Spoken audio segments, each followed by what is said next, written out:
Today's workout we'll be working legs and core with the goal of hypertrophy or strength in mind. About 2/3 to 3/4 of the workout we want to spend on lower body and then finish off on our trunk and core. Here you can see me doing some rollouts. This is a cool variation to allow you to go from a standing position, just putting a band to a post and putting it around your hips to help hold yourself up a little bit. Depending on the tightness of the band, this is generally slightly more difficult than going from your knees, but if you use a really tight resistance band, it might be a little bit easier.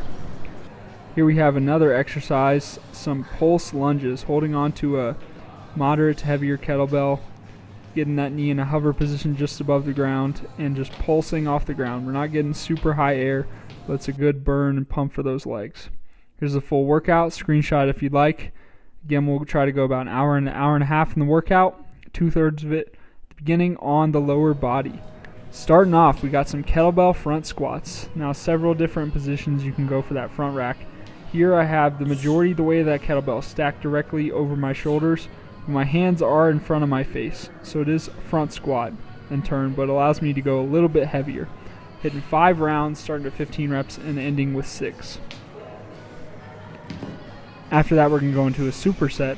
Single dumbbell overhead lunges with some box jumps. All right, working a little bit more lower body mobility. 10 on each leg for the dumbbell overhead lunges. You can do them from walking like I'm doing here, or stand in place and just take a step forward, return to back to your starting position. Box jumps, 3 sets of 6 reps. Try to, just like I'm doing, land, gather yourself, jump back up on that box. This is a difficult height for me, but it's not my 1 rep max height or super difficulty level. I don't have to step back and regather myself each time. Next, we've got some cable hamstring curls. This only works obviously if you have an ankle attachment you can use. We're going from a straight leg position here and pulling that heel as close to our butt as we can. Doesn't take much weight for this to be a difficult exercise, and you can always substitute with a band if that is all you have available. The inverse of that, we're laying on our back, supine position, same ankle attachment. We're bringing our knee to our chest, working those hip flexors. Call these reverse squats, 3 by 10 on each leg. You can see a different angle.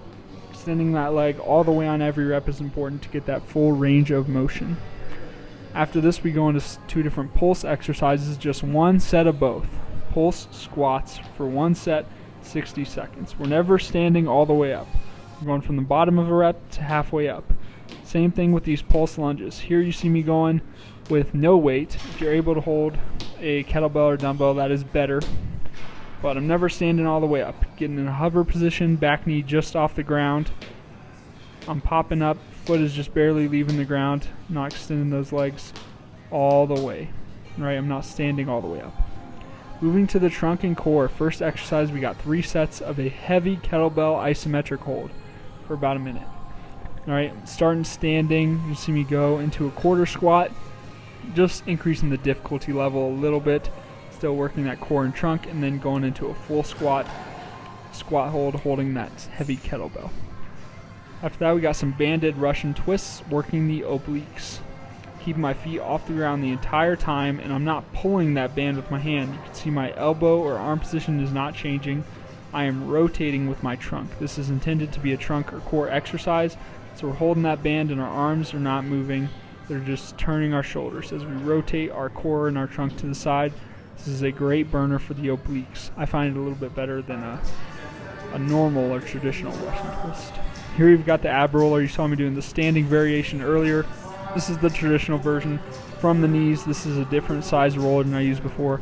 Smaller one. Both are great, whatever you have available. And then here's another good way to hit your obliques. Starting off straight and then turning the second half of that extension. 3 sets of 8 reps for the ab roller. There's a different angle. You can see as flat as you can get. Try to keep those arms as straight as possible and return back to that starting position. Finishing off just 1 set on a forearm plank hold, trying to make it 2 full minutes without moving.